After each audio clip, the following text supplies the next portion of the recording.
Okay, mic check, mic check. We're back. Welcome to the Mortgage Mayhem podcast, where real estate meets real talk. I'm your humble host, G Money, and today we've got a packed episode with stories that touch the culture, capital, and community. From America's spending habits to ICE controversial raids to a young black woman accepted to 5 Ivy League schools and a $4 billion investment ship from Mexico to the U.S. Today's show is proof that money is moving and so are the headlines. And we also must talk a little bit about Donald Trump and the new cell phone that he's out here talking about. So we'll touch on that. But more importantly, guys, we have a guest today. I am so excited from Salt Lending. It is going to be a great interview. We'll probably get to him right about 1 o'clock. I can't wait to bring him up so he can kind of break down what it is and what it ain't, of Salt Lending. So it should be a fun packed interview. Sean's a great guy. Looking forward to that. But our outline for today's show, we're going to talk about 10 billion difference in Mother's versus Father Day spending, Minnesota right-wing terror plot, Japanese husbands hand over entire paychecks, guys. What are we out here doing? Middle class growth among black men. DC named the loneliest U.S. city. Florida shelf violent immigration protest threats. The Michigan 48-hour landlord repair bill. Elon Musk apologizes to Donald Trump. Southfield Senior accepted to Yale with $4.7 million in scholarships. GM moves productions from Mexico to the U.S. And then we got 4 mortgage hacks. If we could get to those, we will. If not, we'll bring those back the next go around. I think going forward, we're going to just have our show on Tuesdays. Monday's too hectic for me.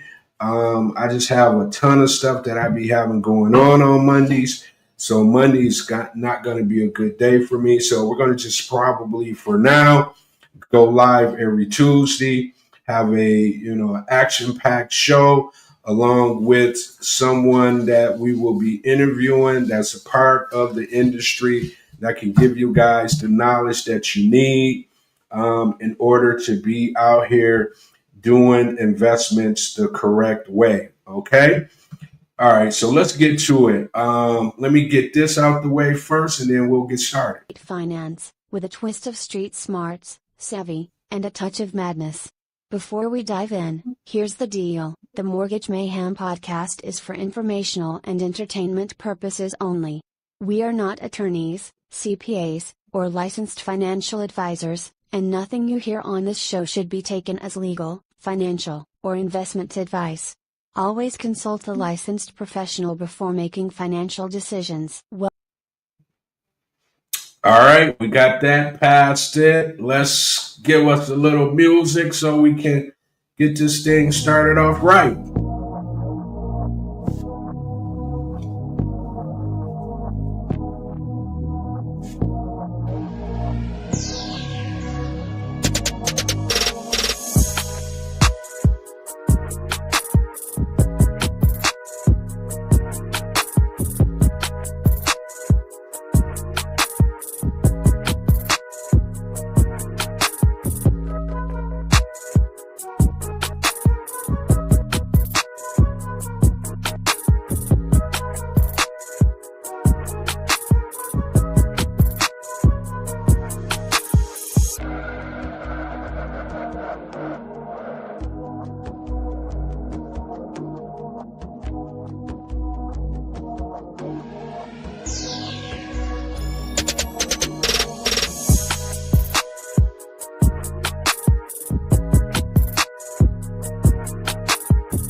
All right, guys, we're back.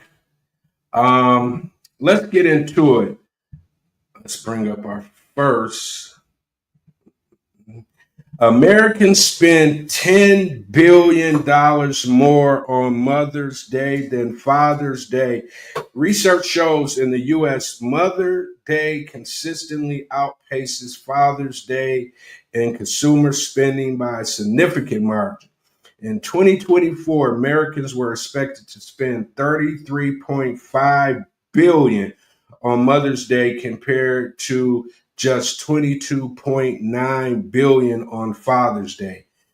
A gap of over 10 billion. Spending pattern data from Insight to Action shows the average person spent about $254 on Mother's Day, while Father's Day spending averaged about $196.23. The celebration of mothers tend to involve a wider range of gifts and experiences, such as flowers, jewelry, brunches, spa treatments, which often come with a high price tag. Why the gap? The spending gap may reflect deeper cultural perceptions. According to the Bethel Weekly Survivor, it could stem from the belief that mothers contribute more to households and family life. Others suggest that fathers are simply easier to shop for, typically receiving less elaborate gifts.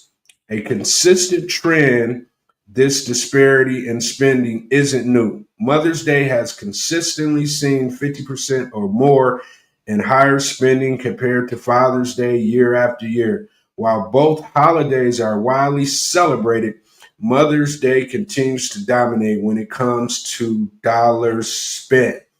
All right. So, I mean, that just kind of makes sense. I mean, that's to go without saying, I don't know how long this has been a trend, but mothers we just have such a soft spot for them in our hearts where, when we celebrate them because without them, there would be no us. We all know that. Fathers, we're kind of the afterthought, so to speak.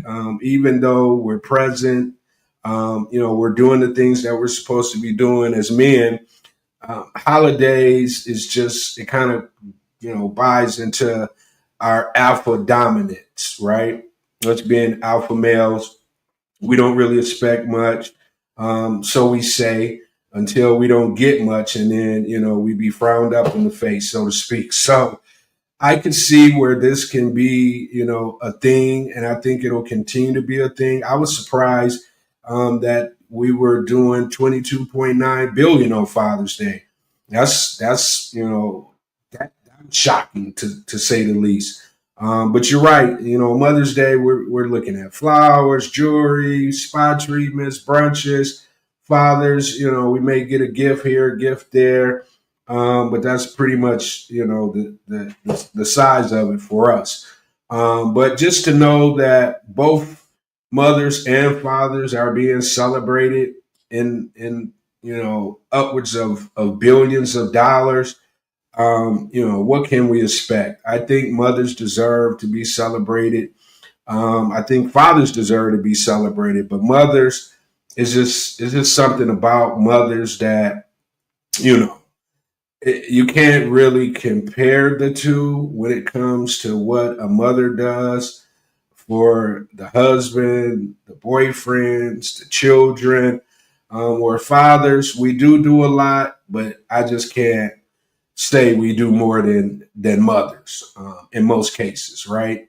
So, although that this is something that I wanted to kind of bring up just to kind of be tongue in cheek, I still believe that to have both folks, mothers and fathers, being celebrated in such a big way is always going to be a good thing. So shout out to all the mothers, fathers. We just had Father's Day this past weekend, which was great. I had a great time, ate good food, received gifts. So this year it wasn't just a blah celebration, so to speak.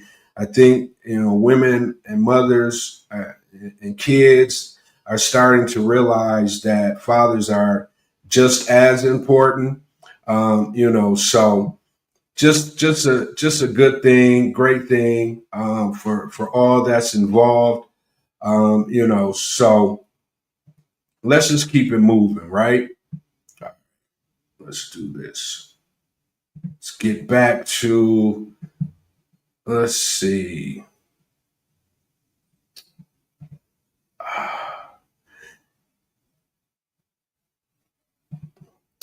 So a right-wing terrorist intended on killing more progressives, Minnesota Democrats, including Governor Tim Walz and Representative Omar.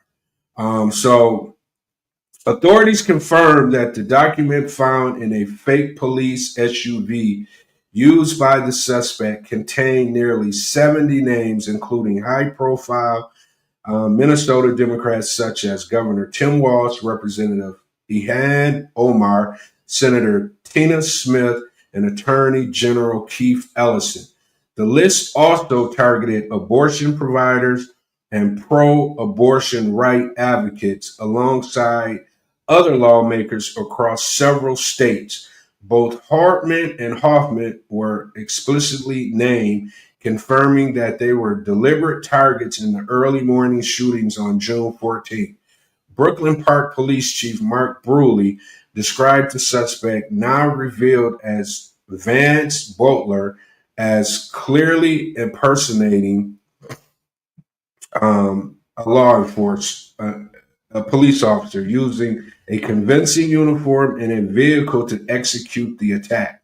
Governor Walz condemned the violence as politically motivated, noting that manifestos focus on progressive leaders. This is an assault on our values and democracy itself, Walz said in a statement. The revelation of the manifesto has heightened fears of escalating political violence, particularly against progressive figures. Authorities have notified all individuals named in the document and increased security measures. The public is urged to remain vigilant and verify the identity of anyone claiming to be law enforcement. As the manhunt continues, which they found him, the attack has sparked renewed calls for addressing right-wing extremists and protecting elected officials. Anyone with information is asked to contact the Brooklyn Park Police Department. So, like I said, they actually apprehended the guy who did this heinous crime, killed a couple people, officials, state officials, injured a couple state officials, and I think they picked him up yesterday. But this is sad. I get it, but politics is serious, right? Because it kind of touches on your well-being, your livelihood. There's a lot of things involved with, being a politician.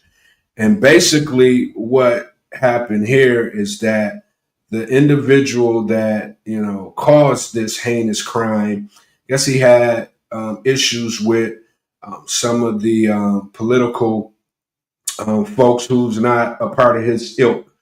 And he went about it in a way that's never, the right thing to do. I don't understand how, just because things may not be going your way or you don't agree with somebody's politics, that you become, God and determine that you're going to take someone's life. This was just so unnecessary. I don't care what party, because it doesn't just happen on the Republican side. There's been some things that's happening on the Democratic side too, where they've injured people, shot people. Remember the congressman, I can't remember where he's from, but he was playing softball, and we had some individuals that shot him, almost took his life, which was once again so unnecessary. So I'm just happy to hear that the guy was finally apprehended, and now he has to face justice, and he's going to really understand and figure out that this was something that he didn't have to do. His freedom is about to be taken away from him. More than likely, he's probably going to be there for the rest of his natural life. I think he was 50 plus. So he won't get a chance to enjoy the second half of his life because of stupidity, right? It doesn't take a lot to voice your opinions about someone's politics. You can easily meet with people, talk to people, and share your opinions without doing damage of this nature, right? So we're going to keep our eye on it. It's all over the news. So we'll continue to follow it in hopes that justice will prevail. We'll say prayers for the families and constituents who lost loved ones, friends, and family members. Because at the end of the day, politically motivated violence is just never good for anyone, right? So we'll keep our eye on it. And if something comes back where we need to update you guys, we will do just that. Okay. All right. Let's keep it moving. Where are we at here?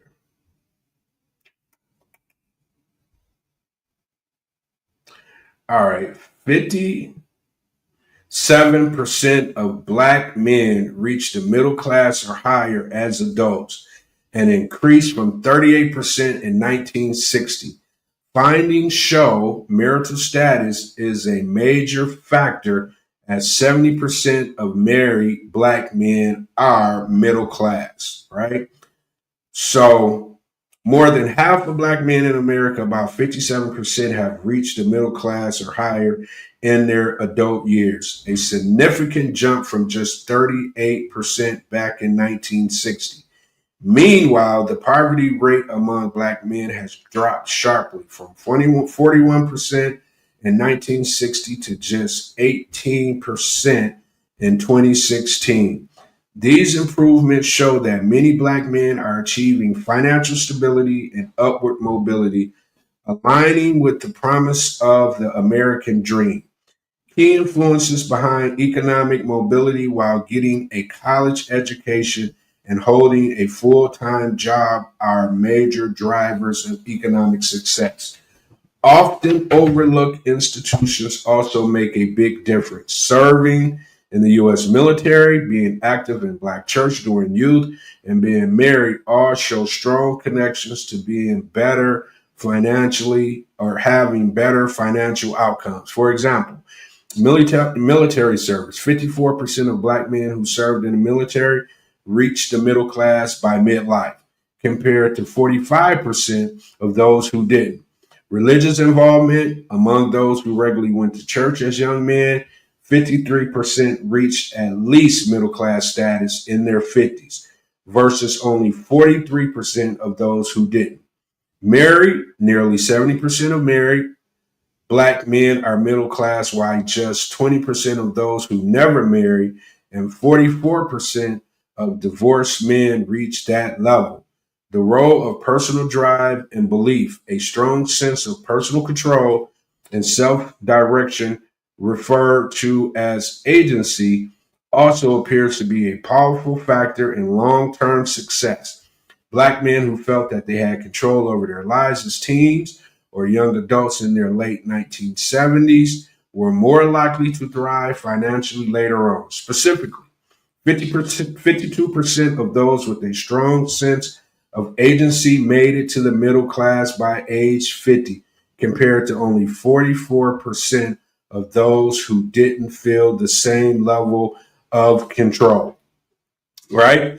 I mean, this is just good to know. I don't want to harp on it too much. Like I said, we got an interview coming, so I won't just kind of get bogged down in these different topics. But once again, if you do right, life will be all right. Is the message there, right?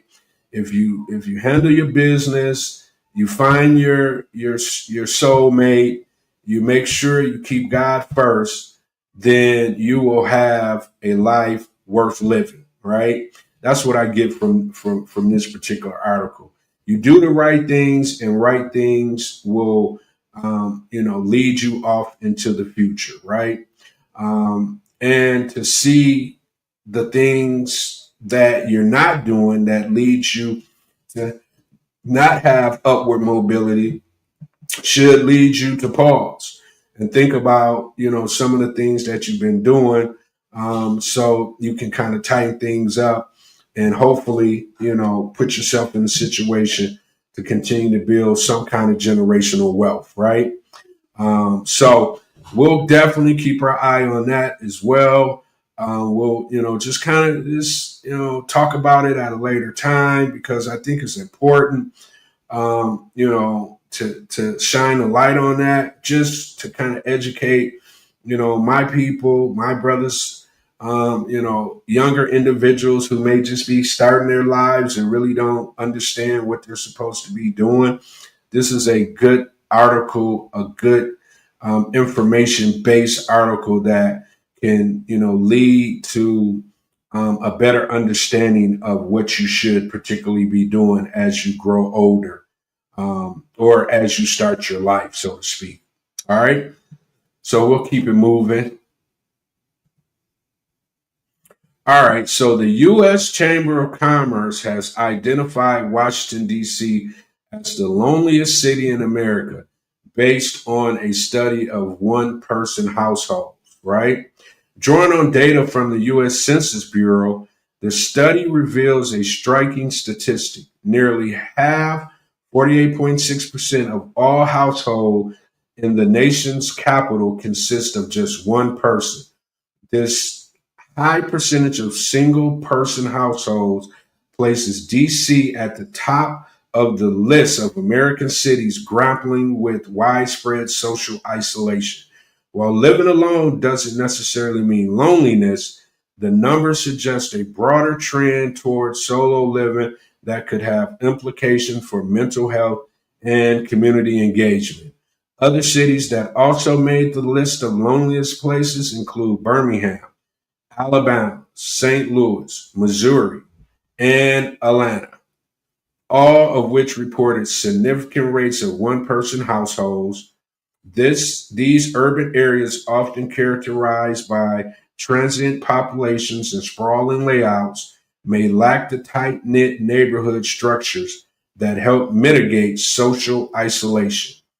As cities across the U.S. continue to grow and evolve, the study raises important questions about how urban design, economic pressures, and lifestyle preferences contribute to the rise of solitary living and what can be done to foster more connected communities, right?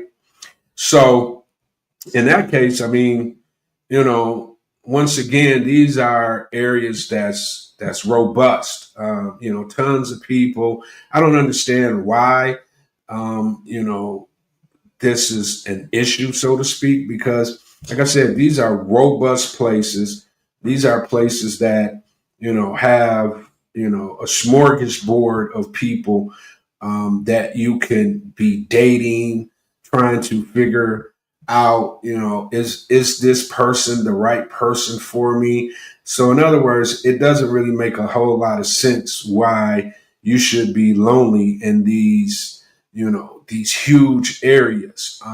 I've lived in DC, well, outside of DC, but I've been to DC 100 million times, and restaurants, clubs, you name it. I've done it in DC, and it's just, to me, when I hear this, even Birmingham, St. Louis, Atlanta, these are metropolitan areas, that as a male or as a female, you shouldn't have an issue. I know dating is different nowadays from what I hear. It's just a cesspool of, individuals who are not trying to be, I guess, committed. A lot of game plan is going on. So I get it, but at some point you have to open yourself up. You have to date people to find somebody. You can't just sit in the house hoping that somebody's just gonna come knocking on your door and it's your soulmate. It don't work like that. You got to do some work, right? So if this is one of the lonely cities, I'm just gonna chalk it up as individuals not doing the work, individuals who are being selfish in their own right and not allowing people to get to know them better. which is never a good thing when it comes to dating. You have to open yourself up. You can't be afraid to be hurt. You have to enjoy your one life that you have to live. So in this case right here, I would just say that I think people should get back to the old way of doing things. I think social media and all this access that we have amongst each other. When we was growing up, we didn't have access, so we had to be creative. We had to, we didn't have Instagram and DMs, and we didn't even have emails back then. We had to, come up with creative ways to show the opposite sex that we're interested.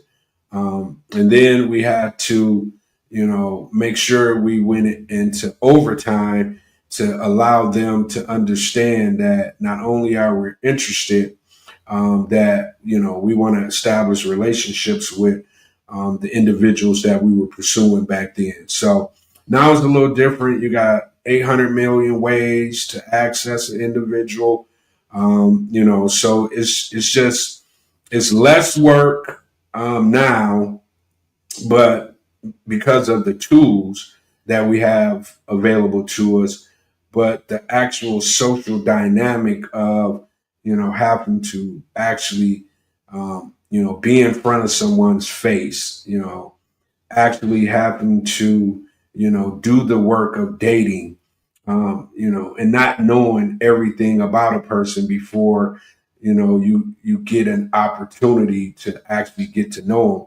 We don't have that anymore. You can look on Instagram and pretty much see their whole life. We didn't have any of that. Access was limited, which made it fun to get to know a person, because a person would have to actually expose themselves to you in order for you to get to know them. So I wish times were like that back in the day, but we're no longer in those times. So individuals that still out here dating, I wish you guys luck. But it doesn't seem like it's a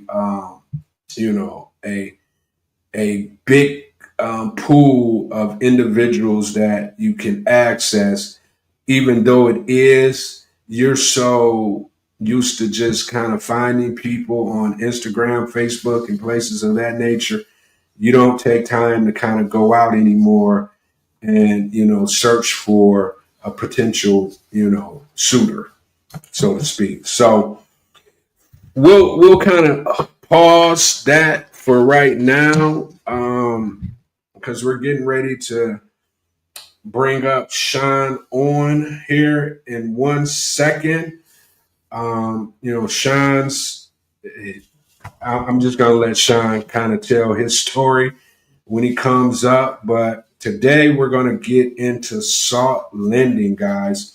I think we did a deep dive on them when we first started doing this show, and people were excited about the potential of crypto lending.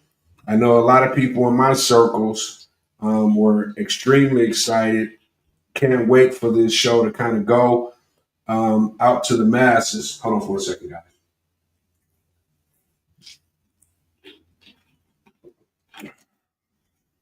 I just quenched my thirst there for a second. So this is going to be great. So Sean, he'll be up here in like 1 minute. Then we're going to get into it. Have a lot of great questions for him.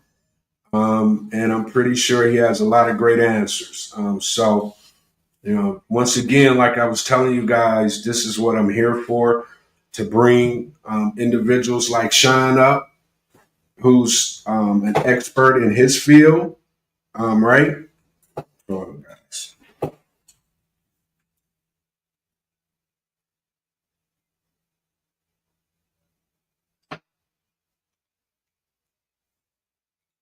Don't you hate that when your glasses get dirty midstream of you doing something, right?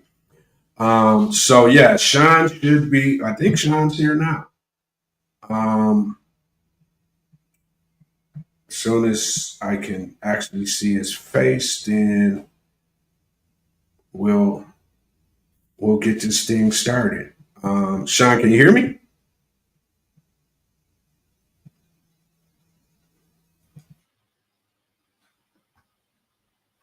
Yep. Okay. Can you hear me? Yes. Can you hear me, Sean? I can. Yeah. I'm not sure how to turn the video back on. That might be on you, but I don't see any buttons to turn the video on, but I can hear you loud and clear. Sound good? Okay. Let me see if there's a way. Yeah, I can't turn your video on my end, so Right, it hold on. would Here we go. definitely. There you go. There you go. How you doing, buddy? Hey, I'm doing really good. I just got a chance to kind of just sit in and listen to the last 30 minutes of the topics. So some really good topics in there. So I was enjoying Right, it. right, Doing good. Looking right, forward to right, chatting with you. right. We be trying, Sean. Hey, man, let me just kind of give people. I'm gonna let you kind of do your own thing, of course. But I just want to kind of set this off, so to speak. So Sean Owen, crypto leading pioneer and blockchain innovator. Sean is a serial entrepreneurial and industry trailblazer with over 25 years of experience in business operations and a long time Bitcoin advocate since 2011. All right. Sean is a co-founder and CEO of Salt Lending from 2016 to 2018, board member and interim CEO from 2020 to present. Under Sean's leadership, Salt launched the first crypto-backed loans in 2017, raising over 124 million to pioneer collateralized lending against Bitcoin and other digital assets. So for that, let's give Sean a quick round of applause here, folks.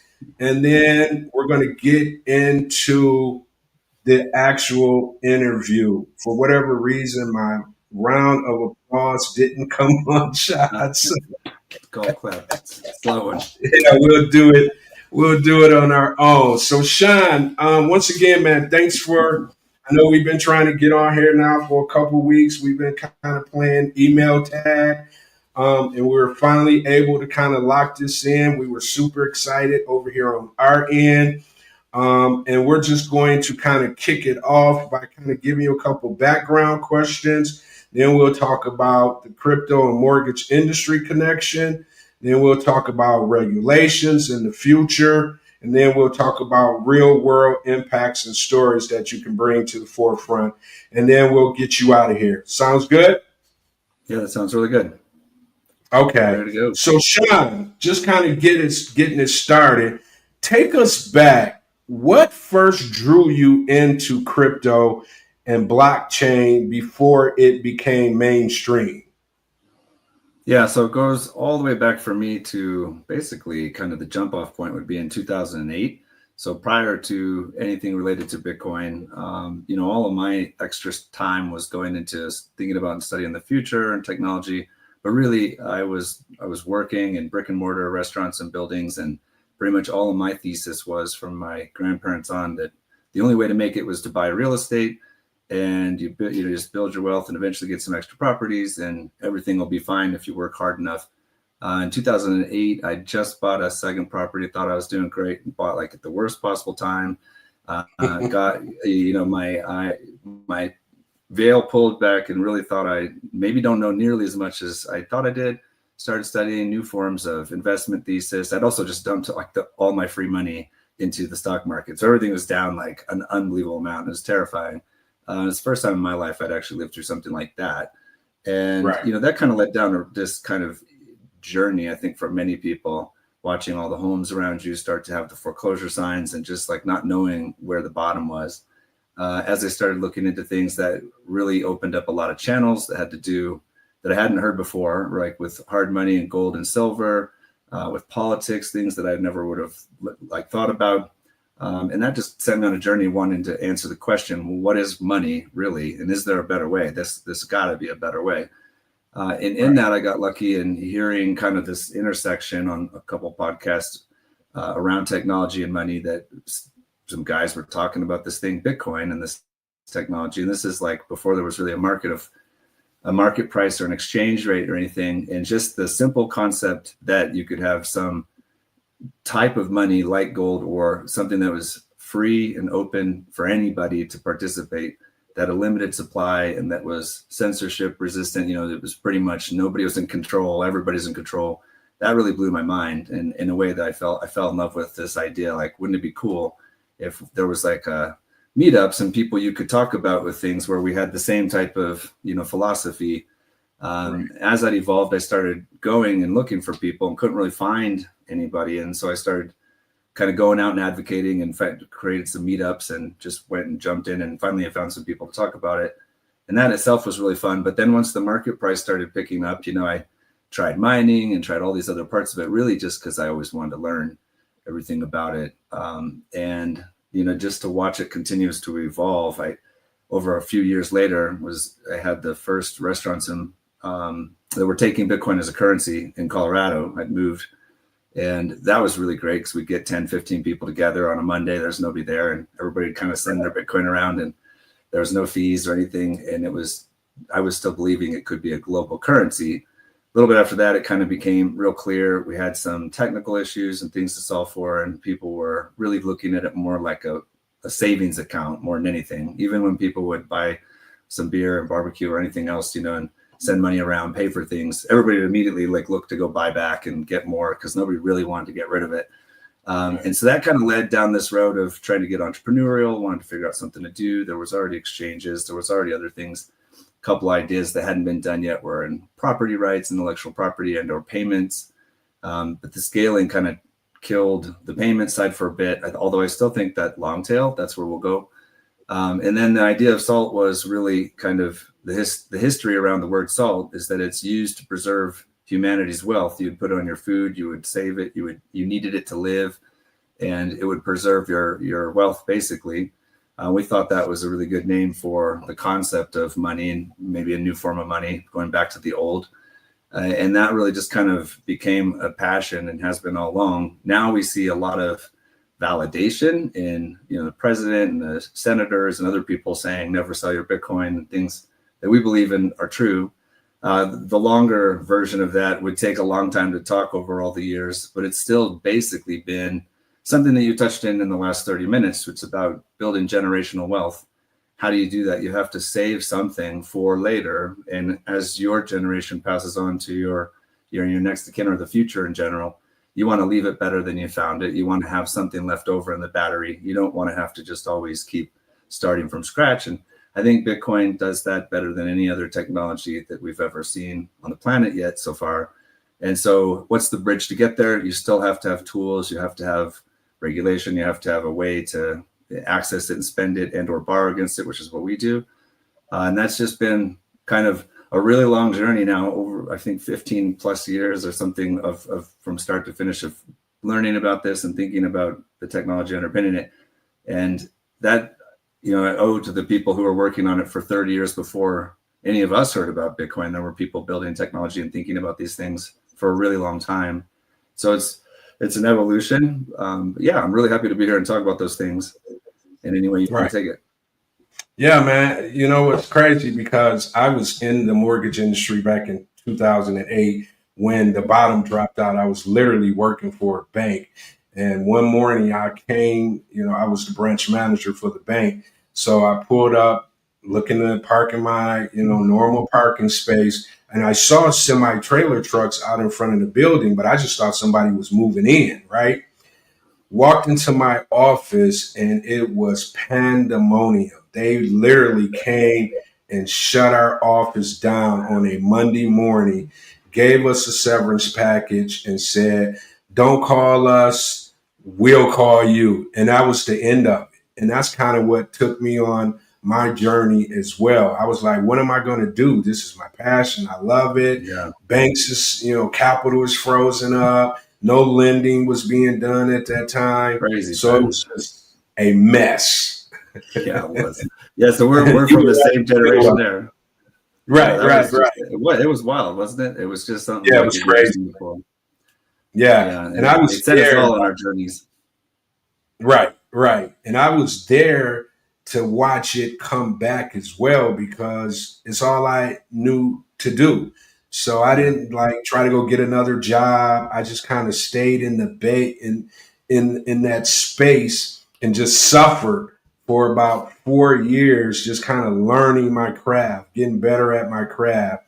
And then when the market turned around, we was right in the right place at the right time. So the pain that we endured was worth it, Yeah, good right? for you. Yeah. So let me continue. Salt lending, of course, is one of the as far as I know, is one of the first platforms to let people borrow against their crypto. What Yeah, we were the problems first. were you trying to solve back then when you came up with the concept? Yeah, so when we were ideating around this idea in 2015, before we really got founded, the problem to solve was you'd go to any bank or institution or lender or even private money and say, "Hey, I'd like to borrow some money. I have XYZ on my my balance sheet. This is what I own. This is what I'm good for. I can sign a personal guarantee. Look at my assets." And if you had Bitcoin on there, people would be like, "What is that?" Mm-hmm. And you just couldn't. It was such a hard problem to solve to get people to just understand, hey, we believe this is valuable. We're never going to sell this thing. It's always going to have value. And the uphill battle was people who had just heard it for the first time, especially if they're coming from a banking kind of point of view, and they look at these really enthusiastic people that seem nice, but then they're hearing the news, watch out for the money launderers and the drug people and the crazy libertarians, which was always kind of a false narrative in my mind. But we had like the Silk Road had happened and things like this. So it was a real uphill battle just to get people to believe that we believe this was worth money. And so we spent all this time just trying to solve wouldn't it be cool if you could just lock this up in a contract and mathematically prove escrow and that we have the rights to this thing. And then we could use that as a baseline for collateral, which we now have. But at that point in time, man, it was really, really, really exhausting just trying to educate and talk through, Right. because the questions would always come up. Well, what if it goes to zero? And you're like, okay, well, first of all, it's not going to go to zero because we're all going to buy it. If it goes to zero, we're going to buy it. But that was how it started. That was the problem to solve. It's just simply, can we get anybody at the rest of the world to agree? Can we build a market around this where people will use this as property collateral rights, just like you would for anything else? You can do it on a car. I mean, you can actually do it off of just the promise to repay on a credit card, which to me, I think is terrible. I think that's a horrible way of letting anybody have access to money. I think there should always be some kind of over collateralized state because it really changes your paradigm. It changes the way you think about everything. It's a good behavior. It never allows somebody to go all the way into debt. In fact, the whole concept of debt goes from a negative to a positive if you do it right. And that word doesn't have that same connotation when you're lending the right way and you're helping facilitate, but it requires that you have some proof of assets that are behind you and that you have some stake to lose rather than just a promise, a handshake. Right. And so that problem is still actually an educational learning curve today, just not nearly as much. Right. Okay. That's good stuff, man. A lot of our listeners are real estate investors, right? So can you break down how crypto-backed loans actually work in simpler terms? Is that possible? Oh yeah. So I reached out to you kind of when we just did a press release and something that we're pretty excited about, where the largest transaction I think to date, where Bitcoin is staked as a extra form of collateral to make a real estate transaction, a hard money transaction, a development of real estate, more palatable and at a cheaper rate. Basically, over collateralized on top of your traditional UCC filings and deeds of trust to kind of say these two together, real estate and Bitcoin, can make for a better transaction for everybody involved. That really kicked off me looking for anything that had the word mortgage or real estate in it. And here we are talking about it. But the easiest way to think about it is if you had a home or a building, piece of land that is physical, like we all know about, and you say, hey, there's a market for this, it's valuable. The bank would say, well, we'll lend you money, but you have to promise to repay. What are all your abilities to repay? what's your credit worthiness. And if you don't, you have to be willing to risk this piece of property until you can repay it. Well, just imagine that if that same piece of property is just a digital piece of property and it's called Bitcoin, you could imagine, I think for the physical analog, a big giant stack of gold bars. As long as it was in a safe and there was a legal contract around it, you could easily look at the home and the piece of property as a pile of gold, two different assets, but they both basically act as the collateral or the risk asset, where you're going to say you have to repay, or and the party wants to maintain that. So of course they don't want to lose it. So they're willing to continue to pay interest on that. Bitcoin is much more liquid than real estate, much more fungible, meaning it's identical. It's a bigger market. It's global. It has not the same constraints. You can't move a piece of real estate. You can't really move a home. Bitcoin is just much more liquid and available. And so on one hand, it makes it far more superior for collateral. On the other hand, it has this ticker price that's moving all the time, which makes the volatility a concept that is more applicable than with real estate. If homes were always having a real-time price ticker, I think most people would lose their mind and freak out, because it would be scary to imagine the value going up and down all the time. Although in reality, if it were to have a liquid market, that is what you would see, and you just get accustomed to realizing that it doesn't really matter until you go to sell. So those two assets are pretty easy to make an analog to. If you just imagine both of those pieces of property worth $1 million each, let's say, and the bank will give you up to 60%, 50% of that in a loan, but no more. And that's their version of keeping excess collateral, right? Some equity value in it. Exact same principle at play in both a Bitcoin loan and a mortgage loan in those two. So I'll stop there and see if that answers it, or if you want to peel into it further. Yeah, I can kind of piggyback off of that. How is SALT different from traditional lenders or hard money lenders? Okay. When I think traditional lender, I think of like a bank. Okay. So banks are in a class of their own because they can effectively print money, and they're effectively managed under the comptroller. So they have their own regulation, right? And they have their own ability to get money at a rate that nobody else can.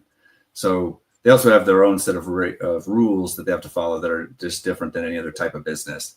So if you're a bank, you're a bank. If you're not a bank, you're not a bank. And those two are never really mixed. We're definitely not a bank. The same concept is there. If you look at, say, a hard money lender and a bank, they both want to be repaid, and they both need to understand who they're lending money to. And they're both in the business of lending money. That is how they make money. But a hard money lender has to get a much higher annualized return and needs a lot more protection, because they can't print their own money. They can't get that cost of capital down, and they're not under the same regulations. And they're typically shorter term. So I think Bitcoin fits right squarely in the middle of that, because it's safer than hard money, given that you can dispose of the asset much quicker, because liquidity underpinning, that hard asset is much more fungible and liquid. But the rates are still right now disjointed. They shouldn't be as high as they are. Lenders make pretty good money off of Bitcoin loans right now, where I think eventually those rates are going to come much further lower. They are very similar.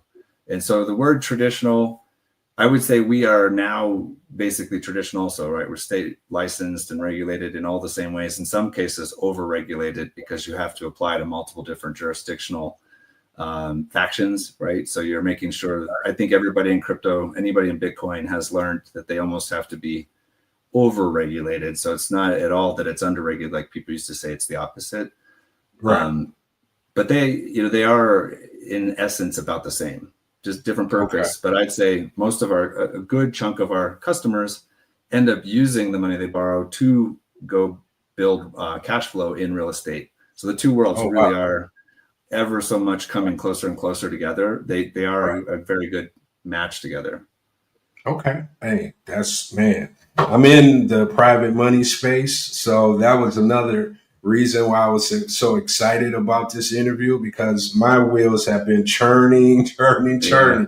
How can I, scale into that space, based off of what I'm already doing? But anyway, can someone use crypto to fund a down payment or even a full real estate deal? And how would that work through SALT lending? Yeah, absolutely. So let's say that you're already in real estate in this scenario and you're Mm-hmm. looking to get maybe another property. I think historically, people who are in the business of real estate are always looking to safely leverage what they have in one asset to get to the next one. You have to start with one property, and then you get over that hurdle rate. And then the next thing you have to do is you have to then work your way with the banks and the credit and your investors and your shoppers for real estate. You have to find the next one. And then you got to make sure you can hold those two down, and then you go to the next and the next, right? And that's pretty traditional. And most of the time it's predicated off of both the equity value of the property being a good value and or that's something that you can increase as you invest into it. But more often than not, you also have to have the real cash flow part of this. And so that's what covers the lending cost of capital. So with a Bitcoin, what we see happen is that people have gone down that route, but they also want to hold something to kind of hedge their bet and or to diversify enough, or they want to be involved with Bitcoin also. And this can go both directions. Somebody could use Bitcoin to get into real estate, or somebody could use real estate to get into Bitcoin. It's a little easier barrier to get into Bitcoin because you're not looking at buying, one property at a time all the way. You can buy $100 or $5 or $5,000 or $1 billion. And so it has a lot less friction to get in on the Bitcoin side. So we usually see people actually come from the Bitcoin side, and then once they've gained a certain amount of net value in their Bitcoin, they'll up their loan to value, meaning they'll borrow a little more cash. They'll take that and buy the home or invest in the real estate deal. And then they'll use the cash offset to pay for the interest. So it's a net benefit to them. And they do the exact same thing. They're just looking at how do I go to the next and the next, except for they'll usually, you could imagine them buying one piece of real estate and then go buying equal amount of Bitcoin and then going back and forth to refinance the two. The real estate transactions are typically longer term on the hard money mezzanine debt into the longer term bank note. That's usually a way they can work the interest rate down to get cheaper capital. Where Bitcoin is usually a shorter duration, people treat it more like a line of credit, but then end up servicing it for a lifetime because they don't want to sell their Bitcoin. And that can teeter-totter back and forth very well together. Oh, wow. Does that answer the question? Because I could give you a really simple version, but that's the full-blown side from both angles. Right. No, I understand completely. With benefits, there's always some risks, right? So what are some of the benefits and risks of using crypto as collateral for real estate deals? So I'm biased. I'm going to be upfront. I came from a real estate world. I still believe in real estate as the second best thing to Bitcoin. But I think Bitcoin is a better store of value for most people, both because it is easier to get started, right? Nobody can be left behind. It's like anybody could start buying a small amount of Bitcoin any day, and over 5 years they can change their life. Where with real estate, it's a bit of a hurdle to get over that first property. So knowing that bias, that I do lean a little bit towards, I think people would be better served to start with Bitcoin at a lower rate and then work their way into offsetting that with real estate versus waiting to get to real estate and then missing all that time that could have also been appreciating. I would say that those two do work very well together, and it is not that difficult for anybody to get started. The risks, of course, I think we're pretty much in the risk management business from what I told you in the historical view, where I spent 60 to 70% of my time was educating either bankers, regulators, lenders about how we would protect on the downside. You also have to remember that you also need to capture the upside, right? So risk is both sided. If you missed the upside, you also have a risk in that you got left behind to inflation and other forces that are above and outside of your control. And so we look at risk holistically across the entire spectrum. And there's really three ways that people can use the product where they can manage the risk. One, which would be they set when the liquidation is going to happen, meaning they actually are okay if they get liquidated at a 70% loan to value.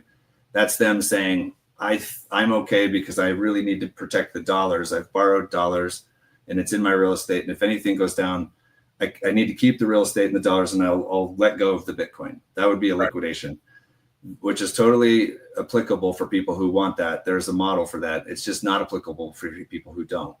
Then there's a middle ground, which is you're just servicing margin calls. You're maintaining your collateral. So if the price of your asset in Bitcoin terms goes down, you will continuously give you an extended period of time, as long as it takes for you to make good on that, so you don't get liquidated. Those are the people who are the never sell, right? It's easy to say never sell your Bitcoin, but life is hard, and a lot of times circumstances happen where you might be out of town, or you have a funeral, some life event happens, and you just need some time.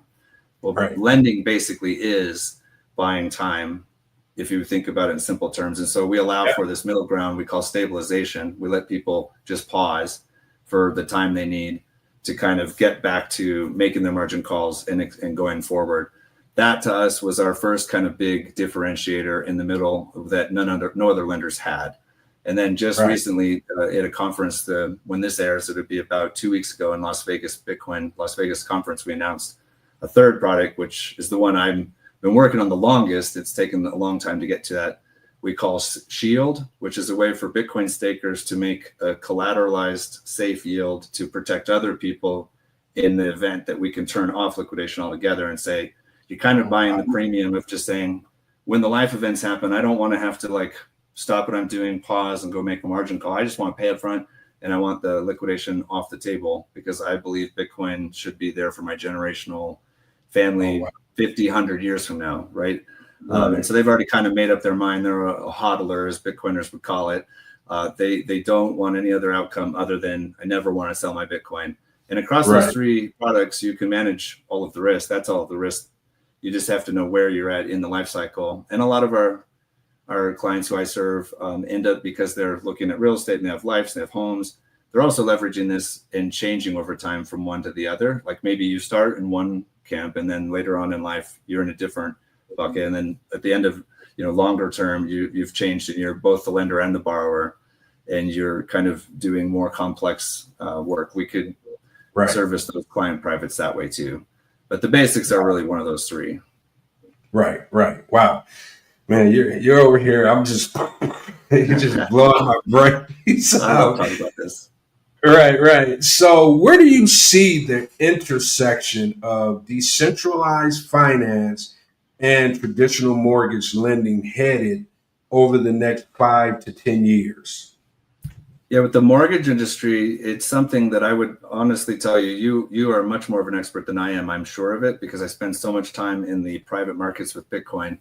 And the mortgage industry to me is always a tough one, because I feel like we always continue to move forward. People can always go find a way to get mortgages, but we have these peaks and valleys. We have these ups and downs. Right now, the rates are very high. The markets are somewhat concerning. It's tied to the bonds and the yields, and there's this whole global macro conversation that opens up when we start to talk about it. I think the biggest challenge with mortgages in general is that you're making a long-term commitment on something, so you should plan on holding it the long term.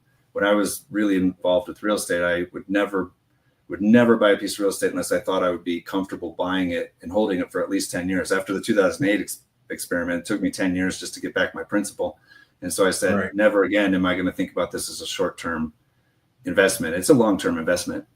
And that does change the way you think about it. And it's a much more healthy way to look at it.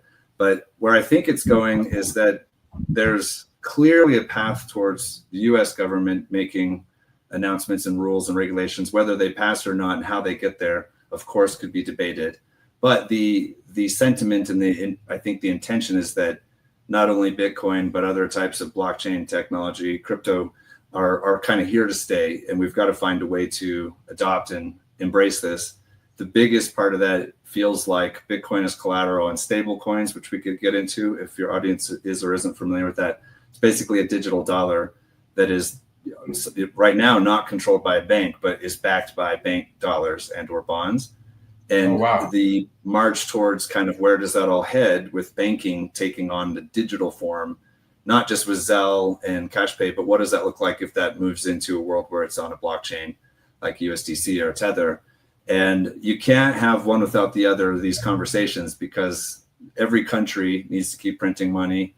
They have to control their fiscal financial policies, and they also don't want to lose control. Nobody wants to be any lower on the totem pole than they have to be. Everybody wants to be Right. that reserve currency as much as possible. And yet you have things like Bitcoin that are, in my mind, also challenging what that will be. Right now, I don't think anybody's saying Bitcoin is a currency, but it still has the potential to over the longer horizon.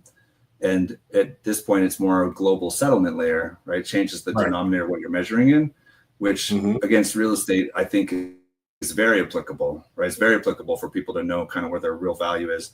So I think that banks are going to be allowed to finally start to move into this world. And if we're looking at the intersection between cryptocurrency, Bitcoin, stable coins, mortgages, I feel like the mortgage part of it is going to be a little slower. The title companies are still used to doing things with deed of trust and notarized copies that you have to have blue ink, and you have to like physically have them at the county, which in a lot of places is rule, right? Like you have to literally go down to office hours and make sure that your record's there. You know, and so there's a big gap between this world where everything's settling instantly on a blockchain and then the title company. I've found that firsthand. Yet there's also tons of productivity we can unlock if we can do that right.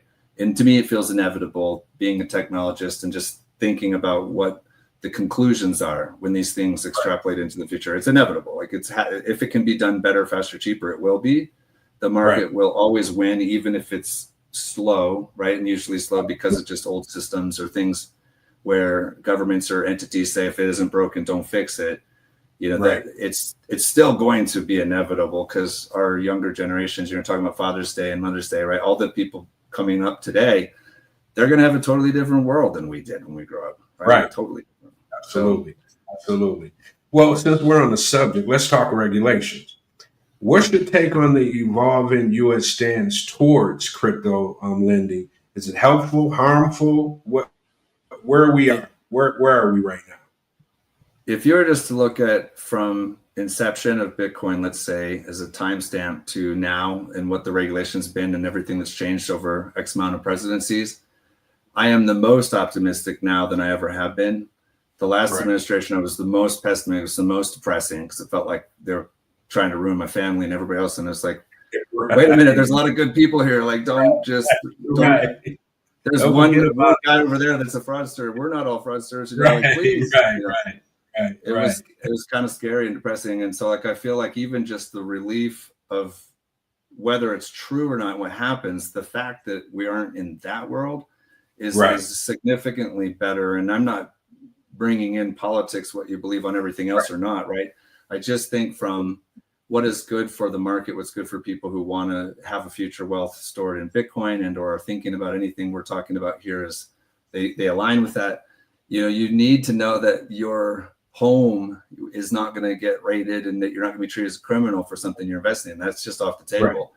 And so that feels really good. And I think I really hope and pray that that will actually come to fruition, that there's not a bait and switch and that we can just kind of have sensible regulations.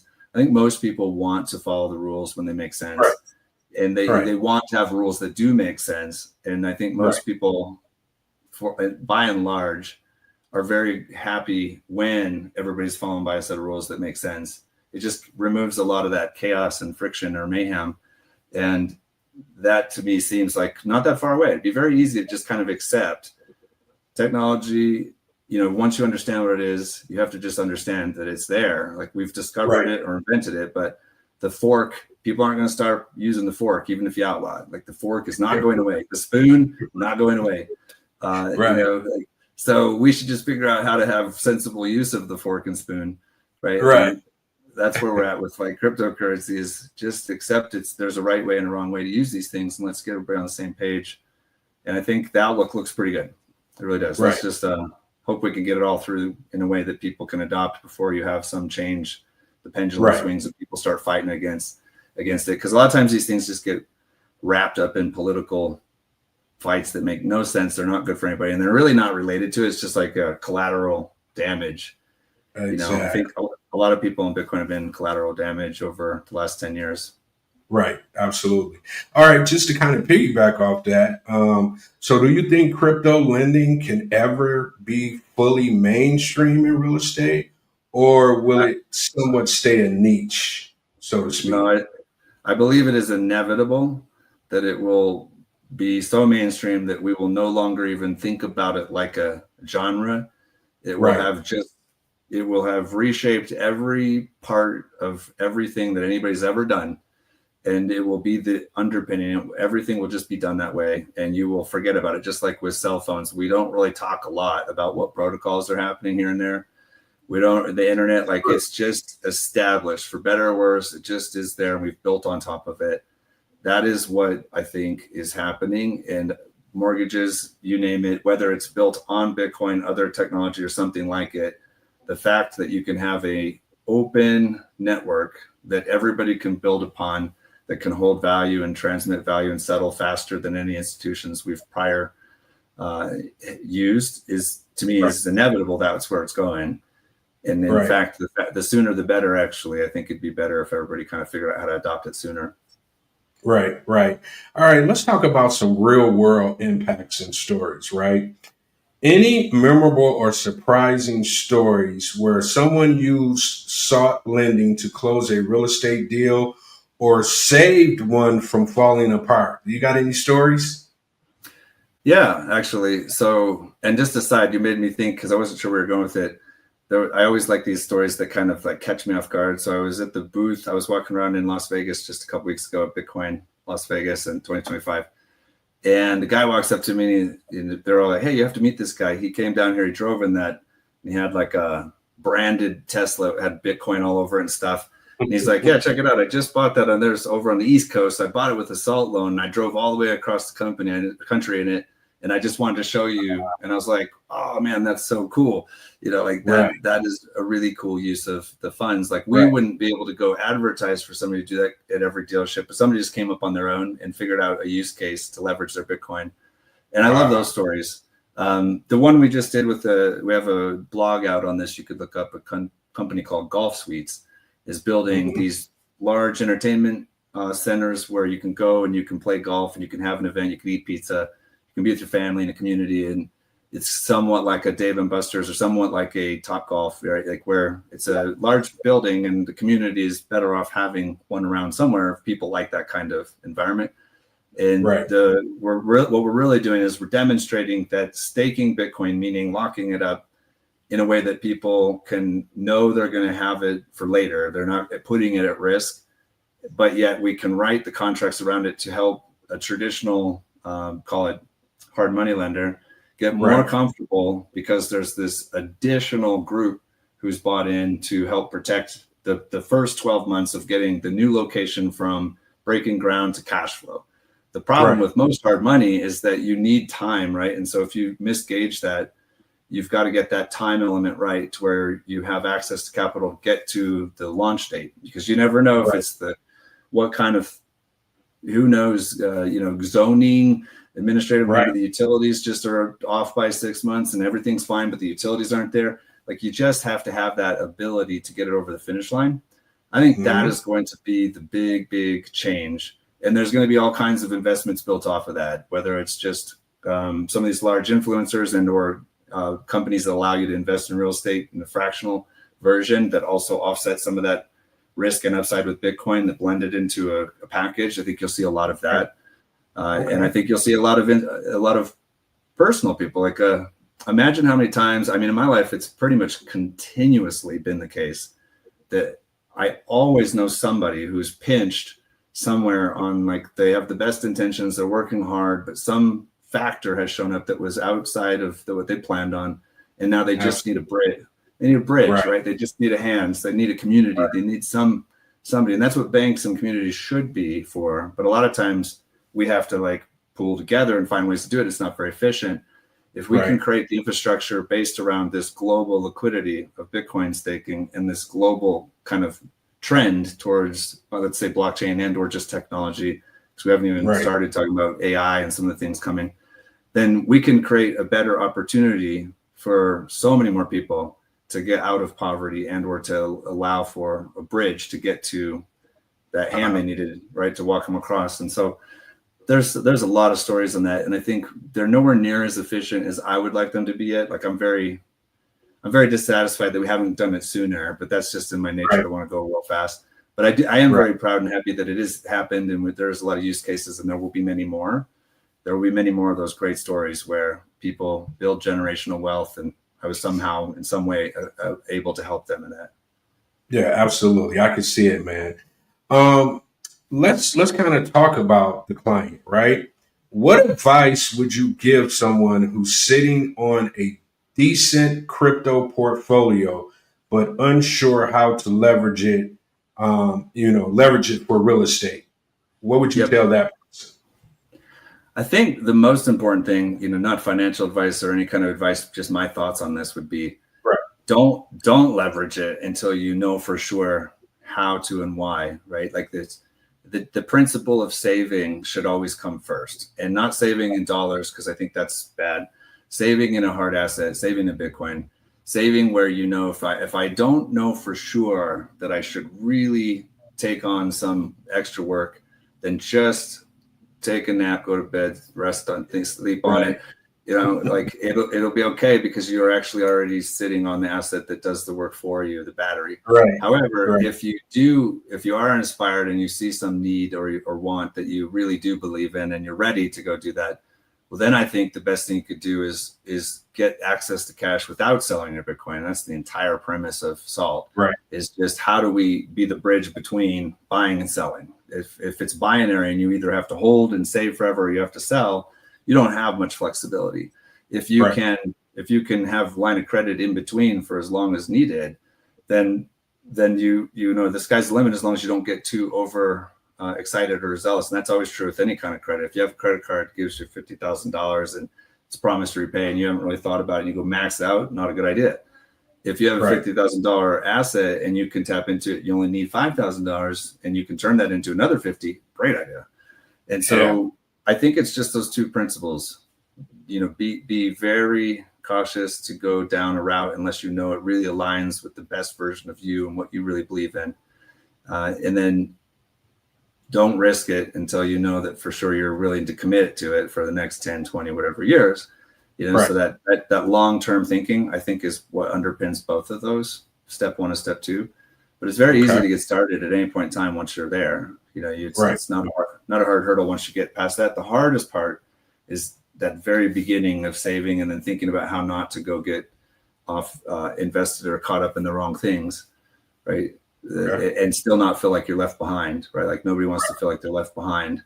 And working in a world where everybody's constantly inflating the currency and/or making you feel like you have to go gamble does inherently make an uphill battle for everybody. And it's good to just remember, hey, there's another way out of that. You don't have to do that.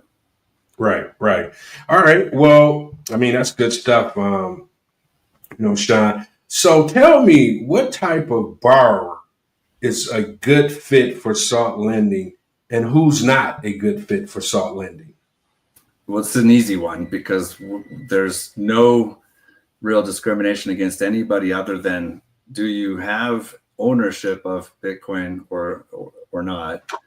And that like opens the entire conversation to flatten it out. Now, we do extra checks on different products and underwriting standards in different states where it's required. Like, we follow all of the rules that are mandated to make sure we're qualifying the good fit, the KYC and all the rest that you have to do to show that you're not being irresponsible. Right. Once you get past all that, my personal belief is, if you bring it back to simple terms, if you're already owning, say, some number of something valuable, and you can prove that you have it, well, then that is the credit. That is the proof that you have the ability to stake that and put it at risk. Should you? Different conversation. That's the one we just had about knowing your purpose and your intention. But anybody, I think eventually the entire planet should have a Bitcoin savings strategic reserve, just like we're talking about at the federal government and state government. Most of the states now have a bill for them to hold on to some amount of Bitcoin as an asset, just like you would with gold or any other asset. And I think the benefit of where we're at right now in this time is that you can get ahead of that. Any single person can go start with $100 and start buying Bitcoin faster than the big companies can buy it all up. Otherwise, they will. All the countries are going to end up trying to get as much as they can. Every company will and should. It just changes the economic of your balance sheet. And it doesn't have to be in lieu of any other assets like real estate or other. It's just as a vehicle I think everybody's a good fit. Right. Okay. For our audience who wants to tap into the crypto-backed lending, what's the first steps? Buy Bitcoin, save it, go to saltlending.com, check us out, get a conversation. We're human, so we're always there. We'll take as much time as you need to be educated. We're very big on disclosure, transparency, building a relationship, making sure there's education, because a lot of this is actually, most of investing in finance is really about knowing that you're picking the winner that you should, and knowing the information and the knowledge that you should have, and being educated, and then being the best you can, right? And so it starts with just learning and having a conversation, and you can start small. It doesn't have to be all at once. It can be over time. Our benefit, I think, is, and one of the things I like about this product is that it's a lifetime relationship. Like, you're looking at a forever thing when you're picking a bank, or you're picking a house, or you're picking some savings, retirement. If you're thinking about this like retirement, it's not a one and done. There's no quick anything. It doesn't have to be overnight. It shouldn't be. It should take as long as it takes to know that you feel comfortable and you have the information you need and that you're on the right path. And so we just help people out on that for as long as it takes, knowing that, we're building a relationship forever with something that you will have hopefully for generations to come, that that gives us that long-term preference on thinking. So it's kind of easy. You can jump in whenever, and you're never really late. Everybody feels like they are. Everybody always wishes they could have bought a house or bought a Bitcoin like a long time ago. Like, how did I do?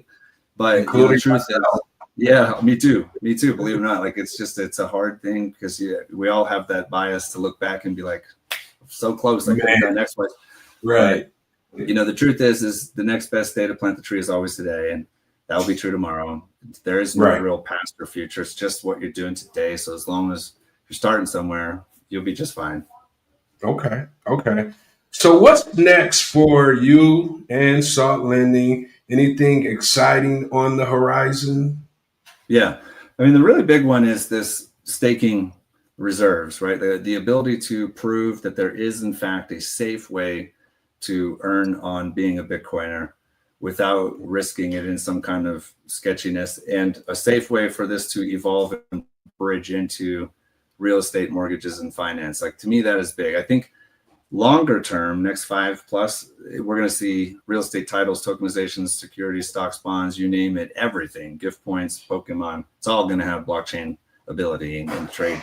Right. However, the thing that is the most established today is just Bitcoin as a savings account, and everything else safely building around that over time when it appears. And so I'm most excited about just seeing where we're at, going from Bitcoin as an adoption of the global settlement and savings account, and all the amazing things that can be built on top of that digital property over time into currency and proof of title and settlement of real estate and everything else.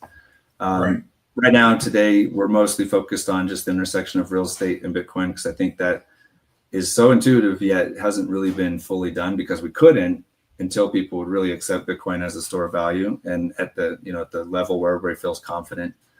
I believe we have passed that now in the last couple of years, for sure. And now it's not. So there's this entire new section of adoption and build out that can happen that was not available up until right now. I think that's really exciting. Wow.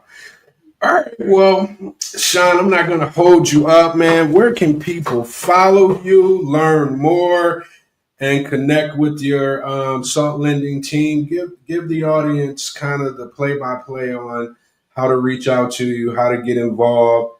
I know I'm going to start reaching out to you because I'm triggered now. You triggered me today, Sean, I must say. But yeah, if you could just kind of give them insight on how to get in contact with you guys. I'm definitely going to reach out to you as a person who's a part owner of a private money firm.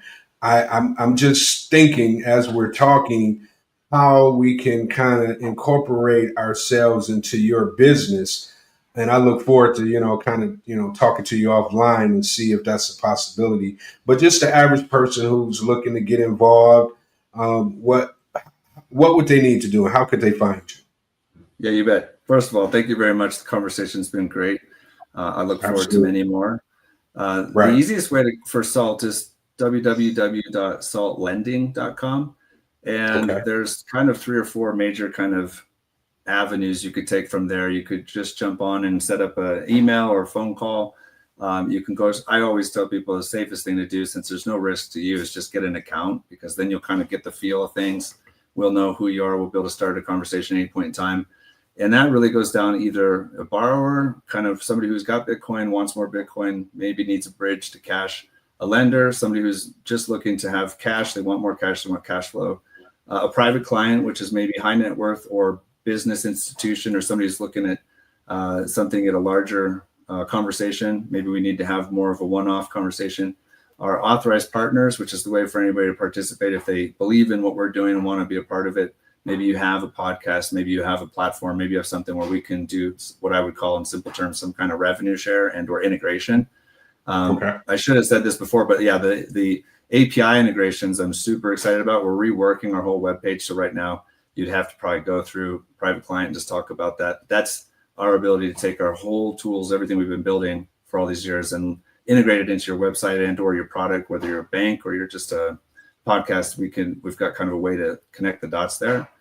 Oh, wow. And then for me, I think you can get me there, but you can also find me on Twitter pretty easily and or any other places. Some are easier than others. I would say Twitter is probably the easiest because it's not bogged down like LinkedIn and other places. Sean _ Owen. I got a J at the end. So it's pretty easy to see the one guy that's always talking about Bitcoin assault. But yeah, any of the people are happy to talk. We are always making time to really educate and share information, and email is always a good one too. Sean.owen@saltlending.com is always taking emails. Happy to talk to anybody that found any kind of inspiration or questions here. And yeah, we should talk again. Yeah, we will, Sean. I promise you that, man. It's been such a pleasure.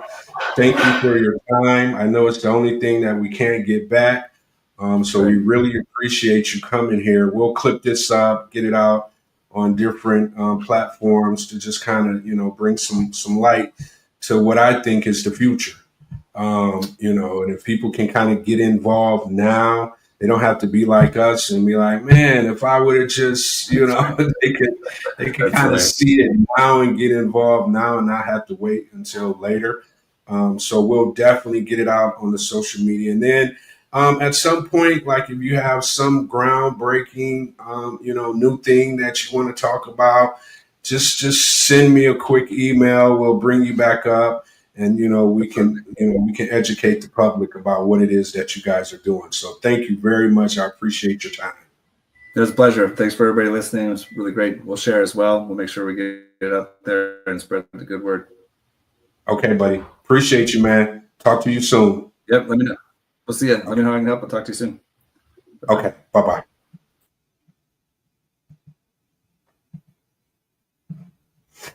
All right, that was my guy, Sean, man. That was good stuff. I cannot wait to talk to Sean offline. I mean, he said so many dynamic things that, educated me. I'm not a big crypto guy, but trust you me, I want to be. So to be able to kind of get a glimpse into that world, because it's going to be it's the future. I mean, we could try to act like it's not and kind of sort of be left behind, so to speak. But we all see it. It's right in front of our faces on a day-to-day basis. A lot of people have made a lot of money from, crypto. So when I first saw it, I was just like, what? There's a opportunity to lend in that space. So that's why when Sean reached out to me, I was so quick to try to get him on a calendar because I knew it was going to be some gems there. And we'll chop our interview up and kind of get out the gems that's, available to us. But let's kind of keep it going. Once again, thanks, Sean, man. That was great stuff. Hopefully, seen a couple people chime in. Hopefully they were able to kind of get what they needed from him. It's kind of like you don't know, right? It's not something that we're familiar with. So you kind of find yourself on the outside looking in. And here at Mortgage Mayhem, we're going to, try to not allow that to be the case, right? All right, so let's kind of keep it moving because we're going to have to get out of here shortly. And I just wanted to kind of run across a couple other things. All right.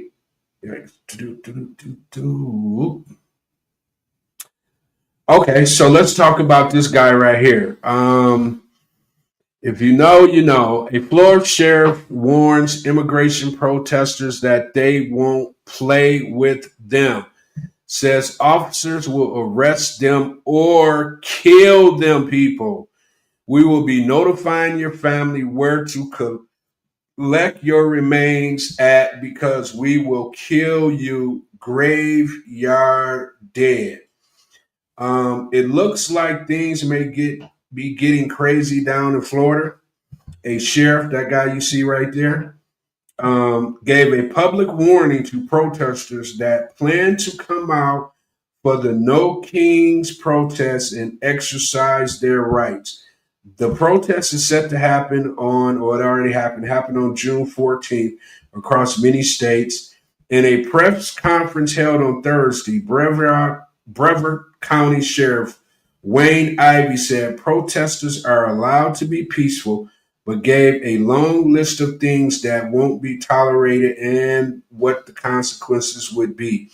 Ivy says officers will have a response for everything, including running them down on foot or with their cars. If you hit one of us, you're going to the hospital and jail, and most likely get bitten by one of our big, beautiful dogs that we have here. If you throw a brick, a firebomb, or a pointed gun at one of our deputies, we will be notifying your family when to collect your remains because we will kill you graveyard dead, Ivy said. All right, Mr. Ivy, I get it. You're trying to have law and order, but some things don't need to be said. And this is one of them. Nobody needs to hear that. We, as Americans, understand that the police have the right to, use excessive force if you're doing something you're not supposed to be doing.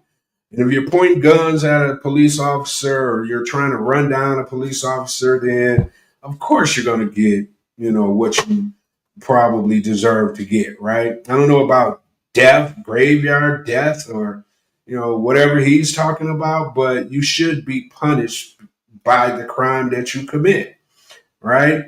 And I just think we're in a world of bravado. Everybody wants to be Mr. Big Bad, you know what, until you have to face something, face to face. And, typically the ones who try to run around acting tough are typically the ones who are not tough, right? It's the ones who don't act tough that when circumstances appear, then, they handle their business, right?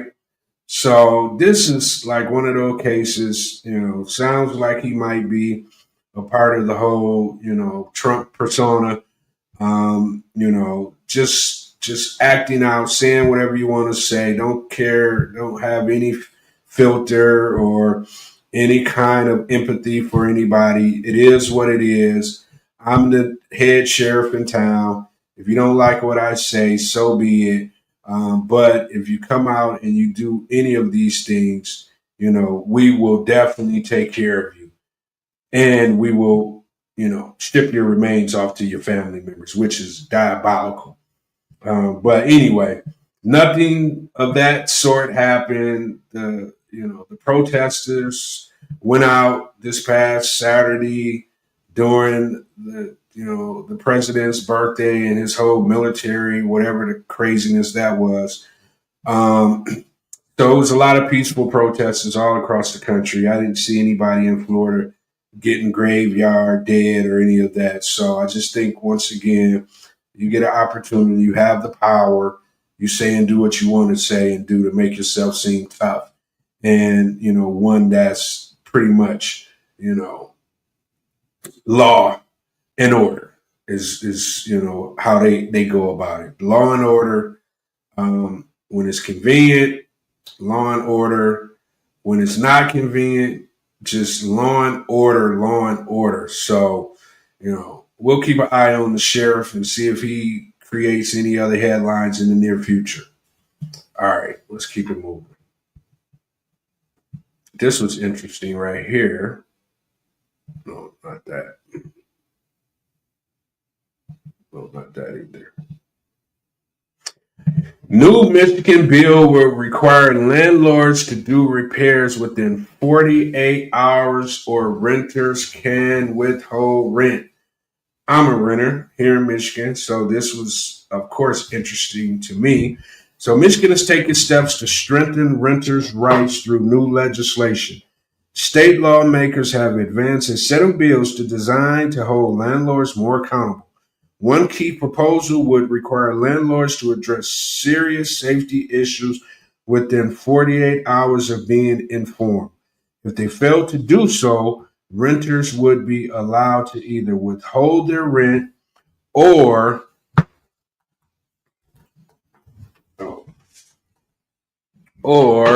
repairs themselves and subtract the cost, or do repairs themselves and subtract the cost from what they owe. Another part of the legislation would be requiring landlords to give tenants at least 90 days notice before increasing rent. These changes are included in what's called the Tenant Empowerment Package, a broader effect to give renters across Michigan more stability and protection. This bill have cleared a Senate committee and will now move to the full Senate for a vote. Look, I'm all for this because I'm just tired of the world of landlords, slumlords, whatever you want to call them, making money, creating generational wealth. The individuals that's in these homes are helping them to do that because they're paying you whatever they're paying you every month. Typically, is straight profit.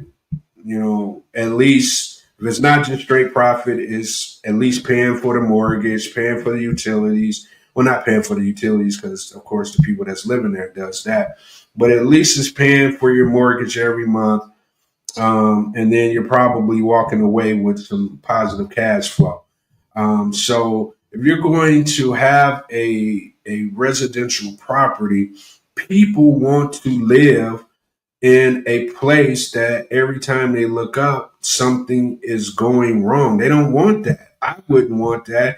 Anybody that rents does not want that. So if you're living in a place and your landlord won't come repair your furnace, so you don't have adequate heating or water, whatever the case may be, or it's just, the place needs to be painted or whatever the problem is that has for the past have just gone as though you put in a request and whoever the request is just, in one ear and out the other, and you end up the same problem turns into a bigger problem.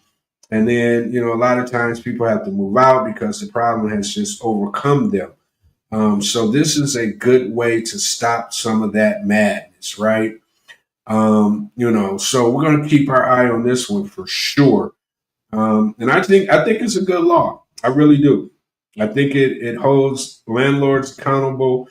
It makes the tenants, better tenants because the landlords are doing what they're supposed to be doing in order, to maintain that property and give the people that's paying that mortgage or helping you to build generational wealth an opportunity to live in, above decent conditions, right? So we'll keep our eye on that one. I think it's a good law. We'll see if it passes, and if it does, we'll bring it back up and we'll talk more. All right. Okay. So we always highlight someone on here. Southfield senior accepted to Yale awarded $4.7 million in scholarships, right? So Mary Casa, a Southfield senior, has earned $4.7 million in college scholarships and will attend Yale University on a full ride scholarship. Southfield Public Schools announced she was accepted into 5 Ivy League schools. Mary, the daughter of immigrants and first-generation college student, plans to study computer science and hopes to become a machine learning engineer. She was accepted into 5 Ivy League schools: Yale, Princeton, Brown, Columbia, and Cornell, along with other top universities across the country. Among her many accomplishments, Mary received an Amazon Future Engineer Scholarship, which includes a $40,000 award and a guaranteed paid internship with Amazon after her first year in college. Mary began applying for scholarship as early as her sophomore year, ramping up her efforts by the end of her junior year. Her hard work, self-advocacy, and determination helped her overcome barriers and seize opportunities. No matter what your environmental circumstances are, still push yourself to the best of your ability. Rather than feeling discouraged by lack of resources I had at times, I took that as motivation to do more. Thanks to that mindset, I am able to make my dreams a reality and attain what felt impossible, Mary Casa said. So this is Mary Casa. She's just been awarded $4.7 million in scholarships, and she has a full ride to Yale. Let's give a big round of applause to her, because I mean, just face it. How many people gets that kind of opportunity? You know what I'm saying? So thanks to Mary. Much luck. It sounds and looks like you're going to have a great future. Like I said, you don't know me from Adam. Maybe one day you might be online and come past it and see that, people are recognizing you when you don't even know you're being recognized. All right. So that's Mary. All right. Let's keep it moving. All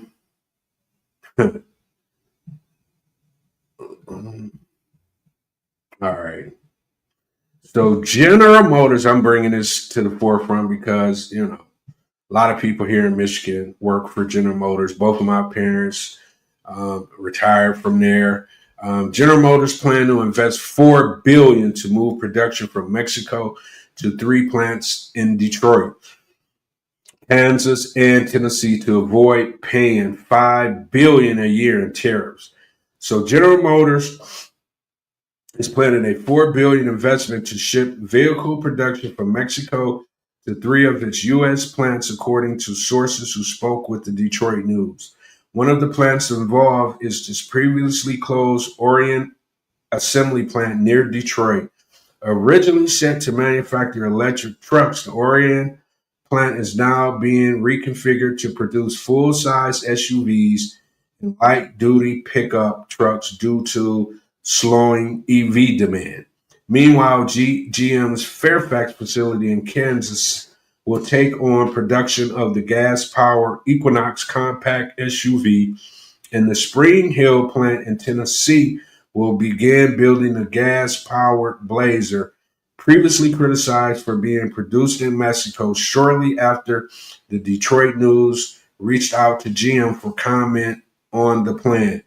The company shared the official details on its website. Our vision for the future of transportation is centered on American innovation and manufacturing, GM CEO Mary Barra said.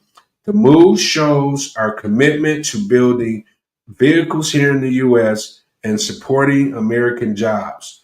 We're all about giving our customers options and delivering the vehicles they want. It sounded like them tariffs got to tariff it, and you guys had to get away from that cheap labor over in Mexico because that cheap labor wasn't going to be $1 billion in loss. is lost because you got to pay people. But I don't think it was going to be, $5 billion in a year. You ain't paying that much to people, especially in Mexico. So I think the play here is tariffs won the day, which is a good thing in this case if this is true. And they're bringing the jobs back to the United States. So that means capable individuals here in the U.S. can go get those good blue collar jobs that can potentially place them into the middle class. So this is good stuff. We'll see how accurate it is. We'll see how much actions will actually take place, but we definitely got our eye on it. Especially being that we're right here in Michigan. So if it breaks, anything actually happens, then we'll come back and actually give them a round of applause, because that just means jobs for, a number of different families all across, the three places in which they're saying they're going to, invest the $4 billion. So we'll keep our eye on it. All right. Last but not least, the Trump organization unveiled a mobile phone plan and a $499 smartphone that is set to launch in September. On Monday, the Trump organization announced a new mobile phone service along with a $499 smartphone, both launching in September. The service, called Trump Mobile, offers a monthly plan priced at $47.45. 47, he's the president. 45, he was the first president. It includes unlimited talk, text, and data, plus extras like roadside assistance and telehealth and pharmacy benefits, according to the official website. They're also releasing a smartphone called T1, which comes in a gold-colored metal casing and features an etched American flag design. All right, so look, I ain't gonna ever be one to be trying to tell somebody how to get money, because that's what capitalists, United States is a capitalist place, so people are gonna forever be, figuring out ways to get money. But the president, come on, bro, you could have let your kids kind of go about doing this, if you, just kind of wanted to be in another lane to get more money. But to me, this just feels, it don't feel right. I don't really know what to call it, because people can make money if they want to make money. If they got a great idea and they can put it together, then so be it. But this just feels kind of, I don't know. The president, I mean, first it was gym shoes, then it was watches, now it's cell phones. It seems like he got a lot more to be doing right now. Tariffs, wars, the economy. It's so much more that could be going, that he could be, and I'm pretty sure he is, for the most part, involved in those things that I just mentioned. But, to kind of drift with cell phone, it was like the last thing I thought I would see coming from a president, to be honest with you. Not to say that this one, because he's always been about the quick this, the quick that gimmick to make money here and make money there. But at this point, I would assume they got enough money to not be doing frivolous businesses like cell phones. I mean, you're late to the party, bro. It's all kind of cell phone carriers. And then you're going to be pretty much like, banking on the already established cell phone companies in order to establish your cell phone company. So I don't like it. I mean, he's free to do whatever he wants to do, but it's bigger issues and problems that he needs to be concentrating on. So we'll keep our eye on it and, report if something comes down the pipe. But I just thought we should bring it up, because I just thought it was funny that this guy is now, doing cell phones. I didn't really understand it. But it is. It's America, so can't be too mad at him, right? So that's pretty much it today, guys. you know, this is the podcast that breaks down money, markets, and mayhem like nobody else. So a big thank you, to our guests from Salt Lending, Sean, um, you know, Sean Owen, who's a crypto lending pioneer and blockchain innovator. So to have him come up, that was big. The conversation was great. So thank him again. And that's Sean Owen over at Salt Lending. So if you like what you've heard, don't forget to share, subscribe, and tap in with us on YouTube, Spotify, and wherever else you get your podcasts. So until next time, start smart, stay bold, and stay financial fearless. Peace. I'm out.